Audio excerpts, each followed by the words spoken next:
Ассалаумағалейкум ардақты ағайын, Қазспорт телеарнасының патша көңілді көрермендері. Сіздердің алдарыңызда ересектер арасындағы көкпардан ел чемпионаты. Бұл чемпионаттың бұрынғыдан өзгерігі. Бұл жалпы жарысқа еліміздің барлық өңірінен бірде-бір команда қалыс қалмай қатысып отыр. Ал бүгінгі ойында сіздердің алдарыңызда өнер көрсететін қос команда оңтүстіктің екі алып мықтылары. Бірі Атышулы Шымкенттің Құлагер көкпар командасы болса, екіншісі Қызылорданың Қайсар көкпар командасы. Міне, әуелі таныстырған Құлагер көкпар командасы мына тізімде өнер көрсетеді. Бақтыбай Шырынқұлов бастайды бұл команданы. Темірхан Айтбаев, Нұрмахан Омаров, Дәулен Айтан, Абылайхан Шамбеков, Нұржігіт Мырзабаев, Еркебай Омарбек, Шымболат Айтуғанов, Бәйдібек Сабыров, Омархан Есімхан, Әскербек Ибраимов және Жорабек Ақпаев. Команданың жетекшісі Қани Ахметбаев, ал команда жаттықтырушысы Бақтыбай Шырынқұлов ардақты ағайын. Қарақұк түсті жейде киген команда осы, ал Қызылорданың Қайсар көкпар командасы мына тізімде бүгін бақтарын сынайтын болады. Қанат Абылбеков, Асқат Мырзагелдиев, Олжас Оспанов, Сезбек Сыздықов, Серік Мырзабаев, Асылбек Әуезов, Алтай Қоңқаев, Наурызғожа Әмзеев, Ертай Нәлтаев, Нұржан Қамбарбеков, Нұрлан Жүсіпов, Пазылхан Өміртаев. Команданың жетекшісі Мақатаев мырза, команданы Боранбаев мырза жаттықтырады. Ал дәл осы қос командаға әділ төрелік жасайтын ортадағы төреші Бақытжан Төлегенов, қапталдағы үш төреші Мәулетқазы Құлжатаев, Ерболат Балтабаев және Сейдулла Дәкелилов. Міне, дәл осы төрешілер бүгінгі ойынға төрелік ететін болады. Ал бұл көкпар бағдарламасының режиссерлары Руслан Дәулетов пен Жарқын Барақбаев, өздеріңізге қызмет ететін комментаторларыңыз әдеттегідей Қайырхан Мәулен. Сонымен, сол баяғы дәстүр қос команда өз қазандықтарын бір айналатта, бір-бірімен сәлем сауқат сұрасып, қол алысып, сәттілік тілесіп, кіші шеңберді ортаға тастайды, кіші шеңберге Серкені тастайды. Сонымен бүгінгі бәсеке бастауын алатын болады. Жалпы бұл көкпар бәсекесінің соңғы ойындарының бірі, дәл осы ойыннан кейін бар жоға бір жартылай финалдық ойынды және бір финалдық ойынды тамашалайтын боласыздар. Серке шеңберде ойын басталды. Бақытжан Төлегеновтың ысқырығынан кейін және Шымкенттің жігіттері ақырындап Серкені жерден көтеріп тақымға басқанын көрдіңіздер. Бұл Бәйдібек Сабыров қазір Серкені тақымға басып, астындағы найзағай дейтін тұлпарымен дәл қазандықтың жанына қарай шауып, алғашқы салымды салуға шақ қалған тұста Қызылорданың жігіттері қорғаныста мықты етіп, алдынан кес-кестеп шыға келгенін көрдіңіздер. Енді қайтадан дәл осы жерден ойын ары қарай жалғасады. Серкені жерден 1 минуттың ішінде көтеруге тиісті. Егер көтерілмеген жағдайда ортада жекпе-жек сайысы жалғасады. Біз әрине оған барған жоқпыз. Сонымен Абылайхан Шамбеков Серкені көтеріп алды. Көрейік, қалай аяқталады екен. Оңтүстіктің балуаны қақпайлап алдынан шығып жатқанын көріп отырсыздар. Бірақ дегенмен дәл қазандықтың түбіне келген кезде аттың басын бірден бұрағап қазандықтың түбіне кеп тастайтын әдісі бар еді Абылайхан Шамбековтың. Және сол бір өзінің әдемі айла әрекетіне бұл жола бара қоймады. Мінекей, қалай тізгіндейді ақты. Қараңыздар. Қарсыласы Қанат Абылбековті қапыда қалдырып, қазір шабуылдың өтіне шығып кетті. Дәл қазандықтың түбіндегі жағдай және салым.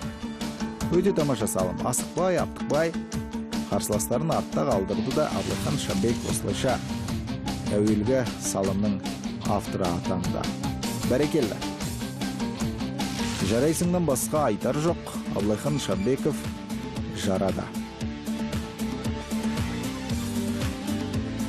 Міне, қандай тамаша салым, өздеріңізді көрдіңіздер.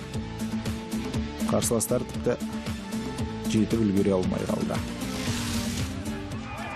Бірінші салым есебі ашылды. Оңтүстік Қазақстан облысының Құлагер көкпар командасы 1-0 есебімен алға шықты.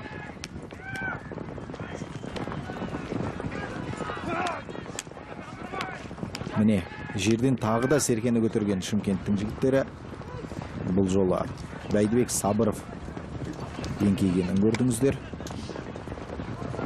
Және Шымболат Айтуғанов серкені қолға түсірді. Және Қазандықтың түріндегі жағдай және тағы да бір салым ардақтағай. Өте керемет. Шымболат Айтуғанов бұл салымның авторы. 1995 жыл туған өте жас спортшы. Бұл спортшы торпеда деген атты тізгіндеп, ойынның 4-ші минутында есепті 2-0-ге жеткізіп кетті. Керемет нәтиже ағайын. Әдеп төрешінің ысқырығын естігеннен ақ біз осының өзінде 2 салымның куәсі болдық. Демек, бұл ойынның аяғына дейін ең кемі 10 салым болады деген болжам жасауға болады. Жігіттердің аяғы алысы қарқына өте тамаша ардақтағай. Ал Қызылорданың жігіттері қандай жауап қайтаралар екен? Көрейік. Қос команданың жігіттері де сол ауыл аймақта беретін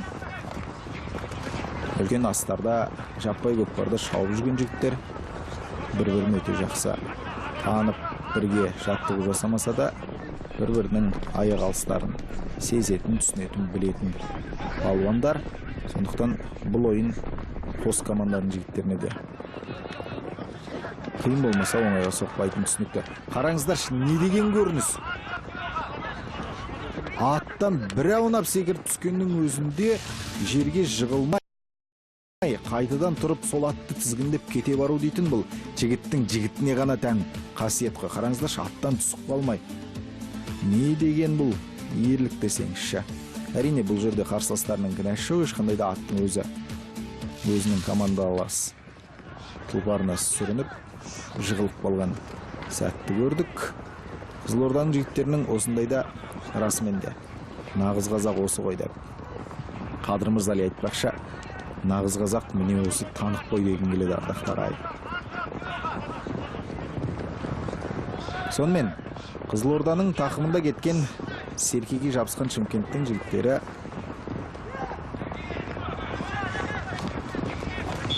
қабая. Бұл жерде де аттың екпінімен қағылып қалды, өздеріңіз көріп отырсыздар. Нұржан Қамбарбеков атынан аударылып қалғанын көрдік. Енді қалың додаға бір қатты екпімен әдейілеп соқпағаны көрініп тұр. Десек те төреші қаранарға отырғызу туралы шешім қабылдаған екен. Дәулет Айтанды осылайша 5 минутқа ойыннан шеттетті Шымкенттің жігіттері. Аз құрамда өнер көрсетеді. Бұл қызылордалықтар үшін тамаша мүмкіндік және соны пайдалануға асығып бара жатқан сәт қазір. 10-ші нөмірдегі Нұржан Қамбарбеков құлағаннан кейін де қайтпай. Көрдіңіздер ғой жігіттің қайсарлығын, қазақ балуандарының мықтылығын. Қараңыздар.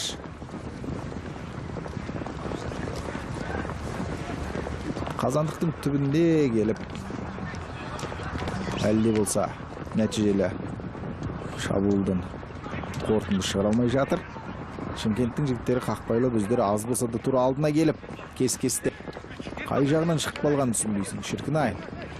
Міне тамаша мүмкіндік, қазір енді шығара қалу керек. Қап. Серкенің салмағы Нұржанға келген кезде ауырлық кеткен сияқты.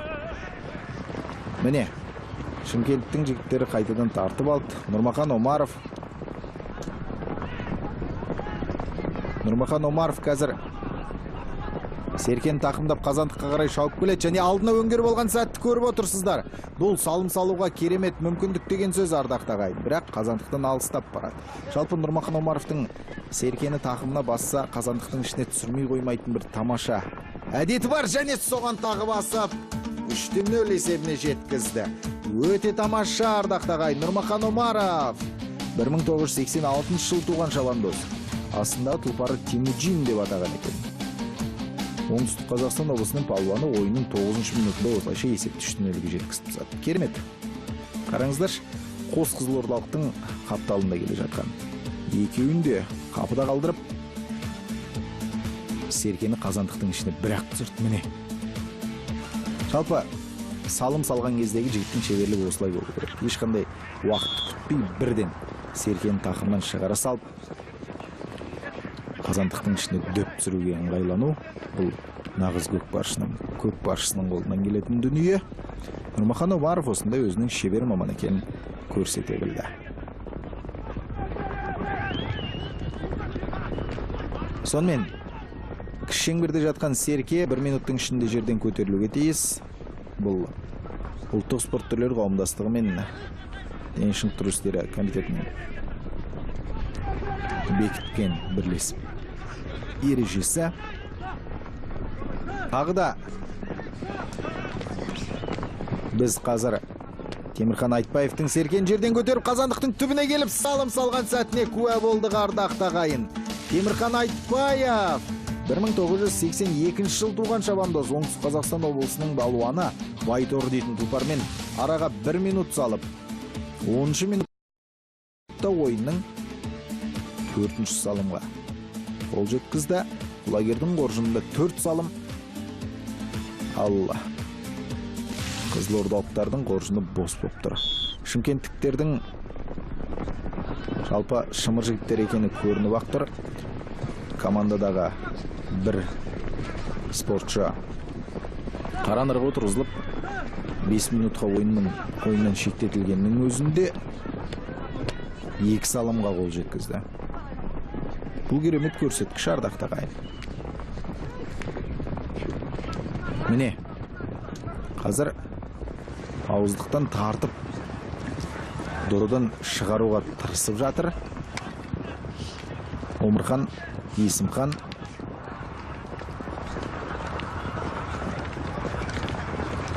Серкенің тақымда жүр. Міне қараңыздар, сауырдан қалай қамшыны басып доданың ішінен, қалыңның ішінен қалай шығып кетті. Енді командалық әріптесіне ұзатуға тиісті. Әйтпесе, жалпы қызылордалықтардың бұл палуанның тақымынан Серкен жұлып алу қаупі бар. Және айтып ауыр жиғанша Нұрмахан Омаровқа ұзатқан сәтін көрдіңіздер.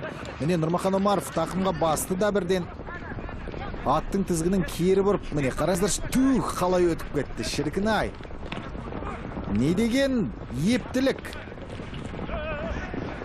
Не деген ептілік расымен.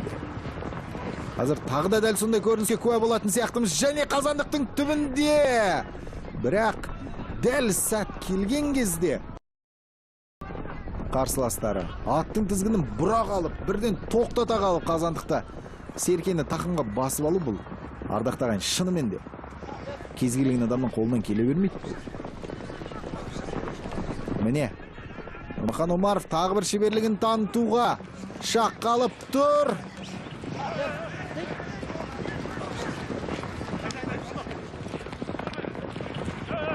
Қызылордалықтардың қорғанысы мықты, тас қамал.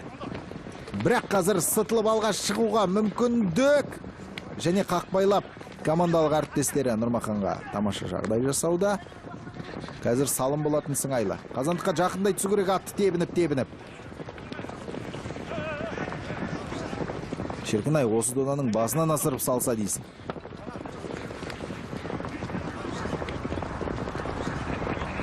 Екі аттың үстінен Серкеге ұмтылып атқан Қызылорданың жігіттерінің де жүректері арыстан екен ағайын. Нұрмаханға мүмкіндік қазір. Және салым. Өте тамаша.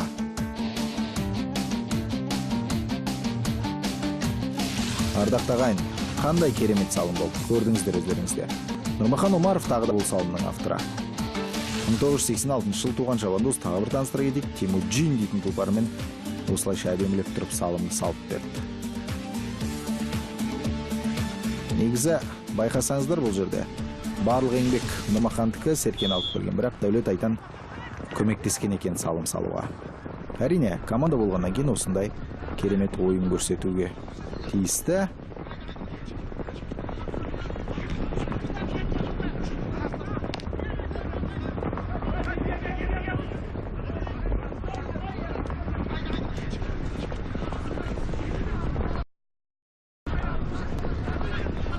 Тағы да мінекей.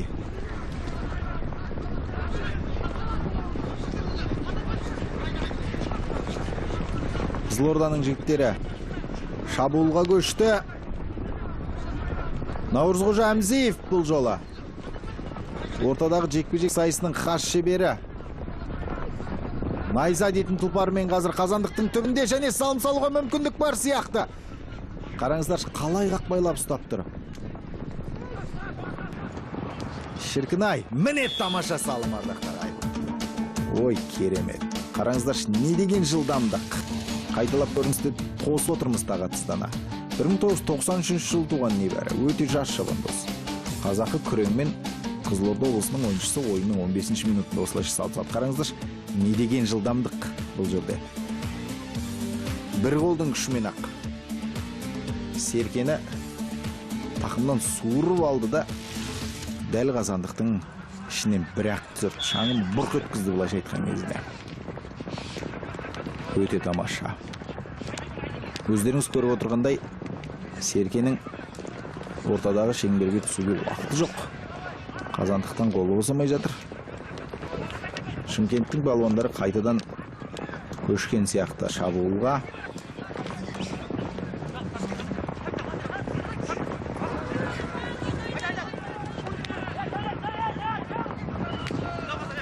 Міне, Жорабек Ақпаев. Жорабек қандай шара қолданар екен? Қазір атын тізгін бұратты, міне сол жағымен өте кетеді. Бірақ Қызылорданың жігіттері ондай сәтті қапыда қалдырмай, Серкеге жабысып алған сәтін көрдіңіздер. Десек те, Оңтүстік Қазақстан облысының палуандарының қоржынында 4 салым, қызылордалықтарда 1 салым. Ал Серке шымкенттіктердің тақымында.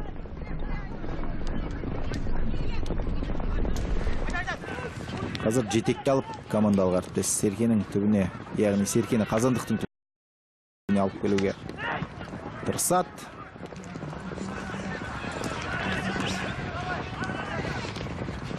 Міне тамаша салым салуға мүмкіндік қазір осы жерде. Қараңыздар, алдына өңгер бат, қазір лақтыра кету керек және салым. Тамаша ардақтар, сөз жоқ. Айтарға сөз жоқ расменде. Жорабек Ақпаев таныс болыңыздар. 95 жыл туған жас шабандоз. Астындағы тұлпары Тайсын деген екен. Расменде Тайсын десек, Тайсын қарагер тұлпар. Тайсынның күші бар тұлпар сияқты. Ойынның осылайша 16 минутында тағы бір салымға қол жеткізді. Керемет ардақтар ағайын. Бақытжан Төлегеновтың ысқырға салымнан кейінгі баста дейтін пәрменге көп ысқырылуда.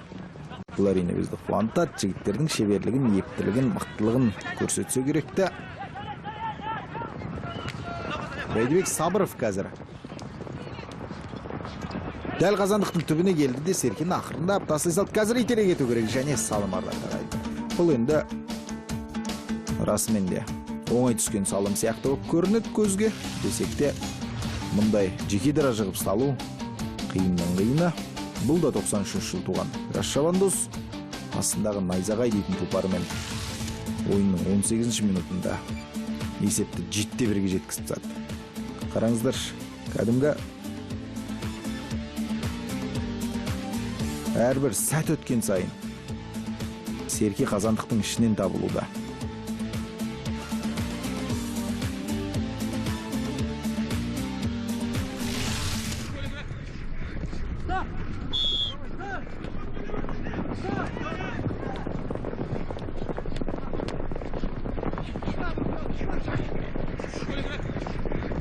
Не деген еңкейістер жерге.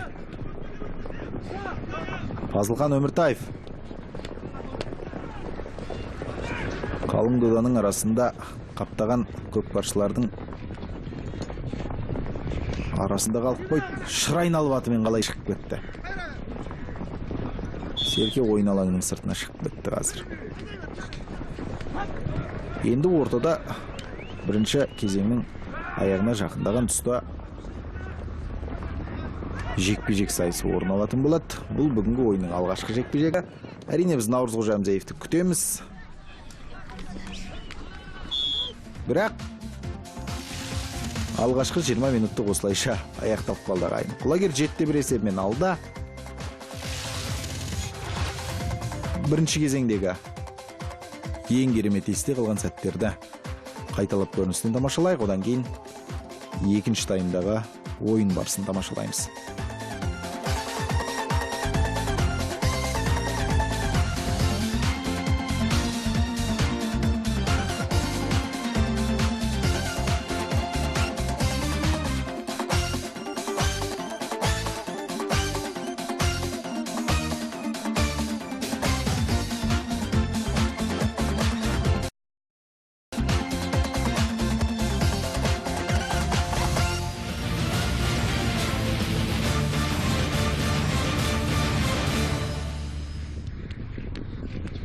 Сонымен Бақытжан Төлегеновтың біз ысқырығын естідік. Екінші кезеңде жігіттер сәл-пәл демалды да қайтадан атқа қонып көкпар тартуға кірісіп кетті. Көкпар деген бір құйын деп атау оларымыз осындай бір көрініске қарап айтқан шығар. Қызылордалықтар бірінші кезеңде енді расымен де оңбай жеңілді 7-1 есебімен. Ал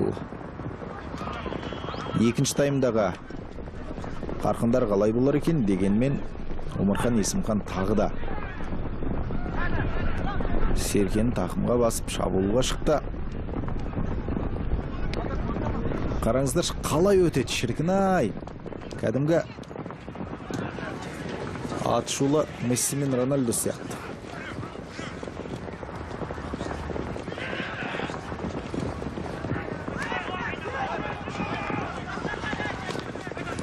Серке әлде болса шымкенттіктердің тақымында. Шырайлы Шымғаланың балуандары бұл салымды, яғни бұл шабуылды салымға ұластыра алар ма екен? Бірақ қызылордалықтардың қорғаныстары қатты. Қандай нәтиже болады? Қазір салым салуға мүмкіндік. Алайда Серке әлде болса Жорабек Ақпаевтың тақымына ауысты, бірақ қазандықтың ішінен табылмай жатыр. Міне, командалық әріптесі Дәулет Айтанға ұзатып жүреді. Дәулет Айтан міне, қараңыздар, қазір солға қарай бұратты аттың басын. Сәл ғана мүмкіндік болса қазандықтың түбінен, бірақ шығуға мүмкіндік, және салым салуға тамаша кез. Және бұны салымды жаратпаған секілді. Бірақ қазандықтың ішінде жатыр ғой десек те. Қызылордалық жігіттердің бұл бір мүмкіндігі болды ағайын. Дәл ортасына түспеді деп есептесе керекті. Бақытжан Төлегенов қазандықтың ішінен Серкеге талас көптен бері көрмеген шығарсыз. Мұндай да жағдайлар орын алады көкпарда. Төк шыр айналып қазір аттың үстіндегі ерге қонып отыра алмай жатыр. Соның өзінде бермейді. Шіркін, не деген өлермендік бұл.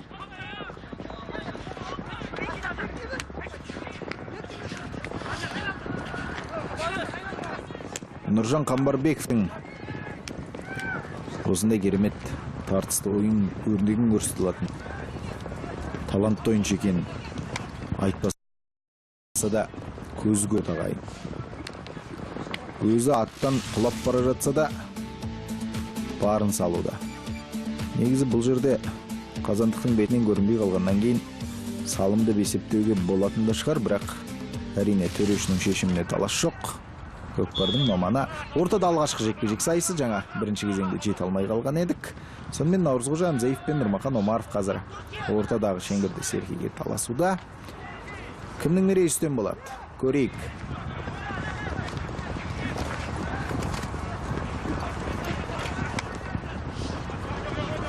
Серке жерден 2 минуттың ішінде көтерілуге тиісті. Әйтпесе адамды атта ауыстырылатын болады. Не деген талас ағай. Аттардың теке-тірес тұра қалатындарын айтсаңшы. Шіркін-ай. Міне қазір Наурызқожаға еңкею керек. Қабая. 2 минут бітіп қалмаса екен.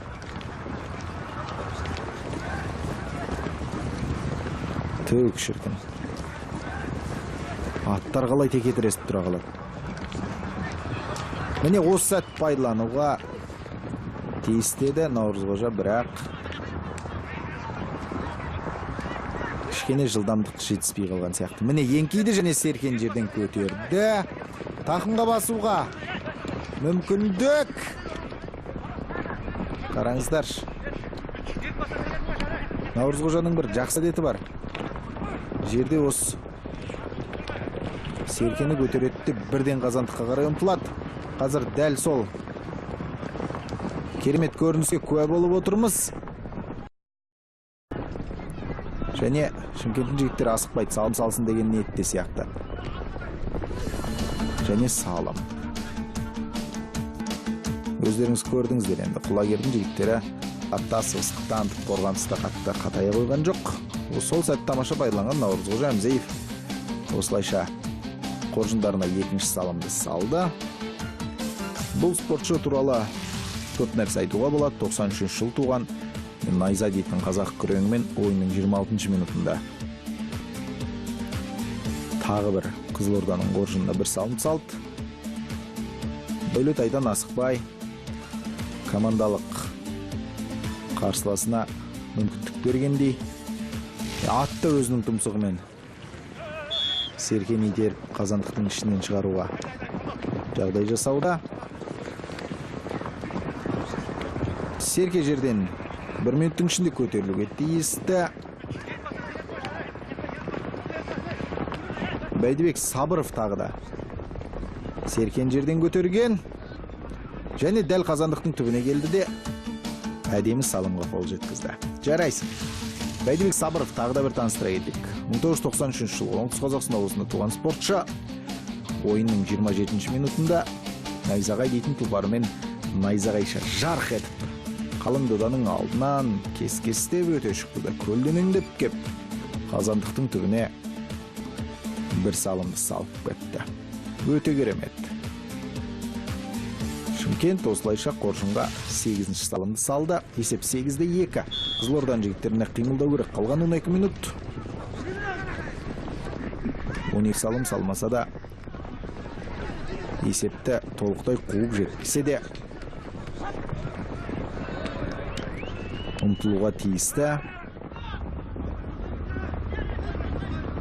Жалпы екінші таймда бәсеке бірінші кезеңге қарағанда да тартысты өтуде. Себебі Қызылорданың жігіттері етек жеңдерін ақырындап жинап салым салуға кірісті. Наурызқожаның салымнан кейін бірақ Бәйдібек Сабыров керемет жауап қайтарды. Енді ойынның барысы қалай болар екен? Кезек Қызылордада.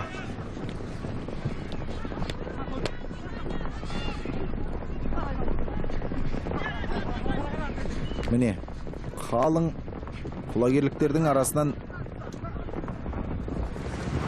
доданы жарып өтпесе де қалыңды айналып өтуге, топты айналып өтуге барынша мүмкіндік жасауда. Және дәл қазандықтың түбіндегі жағдай.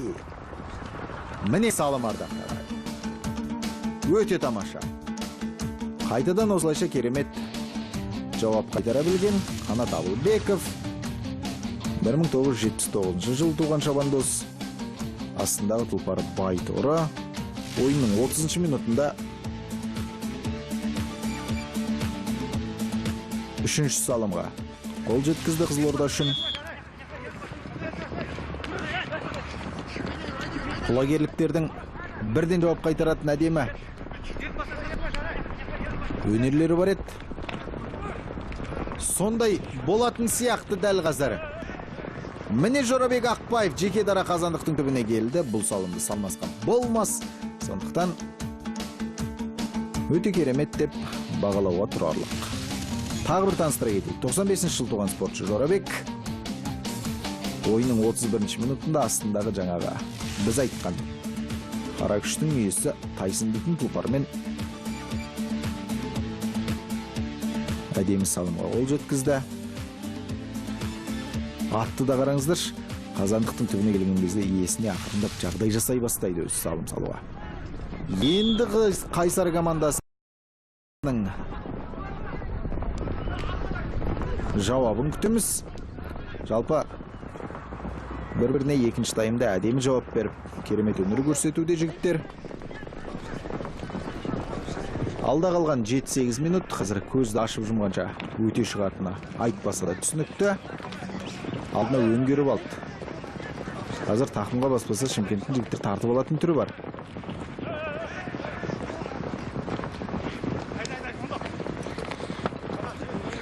Міне қазандықтың түбіне келді.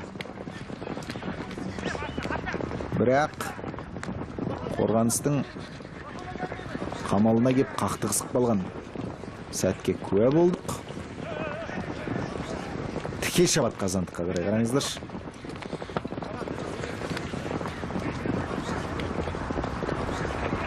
Міне алыстан салуға мүмкіндік және салым ардақ ағайын. Өте тамаша. Алтай Қоңқаев бұл спортшы. 84 жыл туған. Байтұмар дейтін. Міне, қас қайғыра. Осылайша Алтай Қоңқаевқа керемет салым салуға мүмкіндік жасады. Мінекей командалық әріптесінің де көмегі тигеніне куә болдық. Өте тамаша.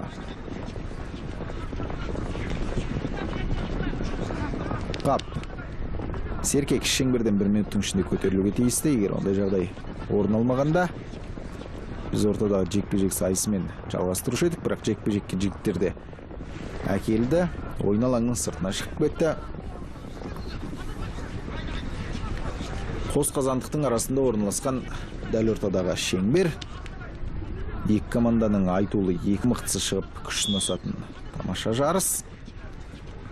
Бұл жолда Наурызқожа Әмзеев пен Нұрмахан Омаров. Бірінші жекпе-жектің жеңімпазы Наурызқожа болған. Сол жеңісті жолын тағы да қайталай ала ма? Қамшыны тістеп алып Серкенін жерден көтеруге бар мүмкіндік жасауда бір-біріне. Бірақ Нұрмахан Омаров бұл жола қарсыласына қараған мерей үстем болды. Жалпы көкпарда бір-біріне Серкені ұзатып, ұзақ күту дейтін түсінік жоқ. Шабуыл мен қорғаныстың ойына уақыт созу дейтінде мүлдем жоқ бұл көкпарда.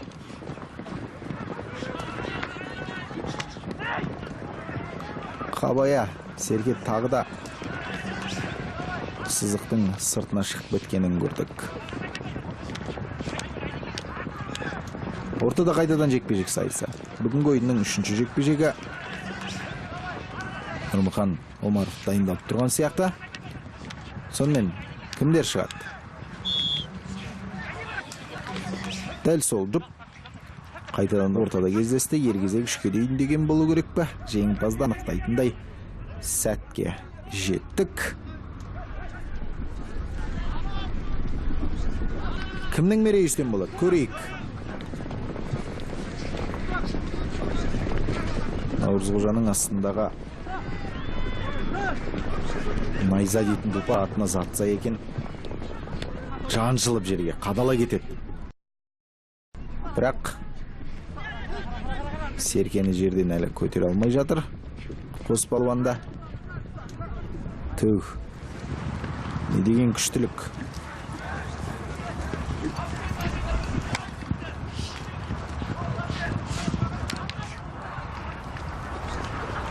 Аттың екпіні, аттың күші, аттың мықтылығы дәл осы жекпе-жекте қажетті дүние. Енді Серкен жерден көтеру керек. Өйтпеген жағдайда атта адамда ауса кетеді. Ең келген Наурыз Қожамзиев, бірақ алақанға қатты қысылмай қойды. Міне, Серкен жерден көтерді. Қараңыздар, барлық жекпе-жегінде дәл осындай әдіспен. Сол қолмен көтереді, оң жақ тақымға ауыстырып алады. Наурыз Қожамзиев жекпе-жектен жеңсе, бірден Қазандыққа қарай беттейтін керемет әдісі бар. Сол әдісті пайдаланалар ма екен? Егер пайдаланса, Қызылорда үшін өте пайдалы болмақ. Себебі есеп 9-да 4 әзірге.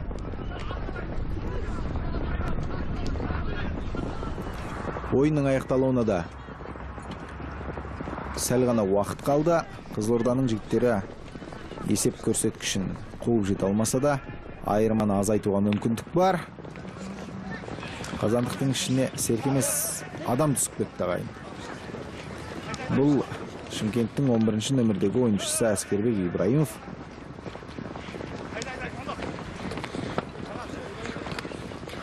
Серкеге талас.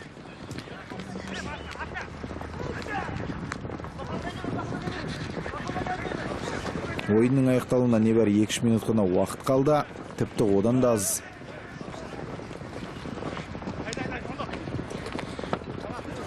Қазір тағы бір жекпе-жек көретін сияқтымыз ғой. Міне Шымкенттің жігіттері Серкені тартып алды, бірақ ойын алаңның сыртына шығып кеткен екен. Ортадағы жекпе-жек сайысы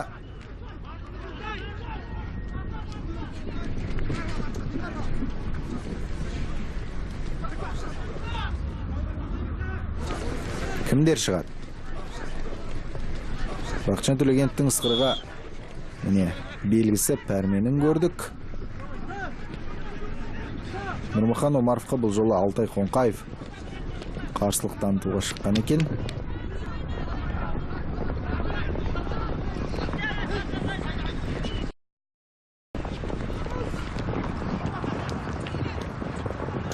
Құлагердің палуаны әдемі сәтті пайдаланып, өте жылдамдықпен Серкені жерден көтерді де өзіне ыңғайлы етіп тақымға басып алды.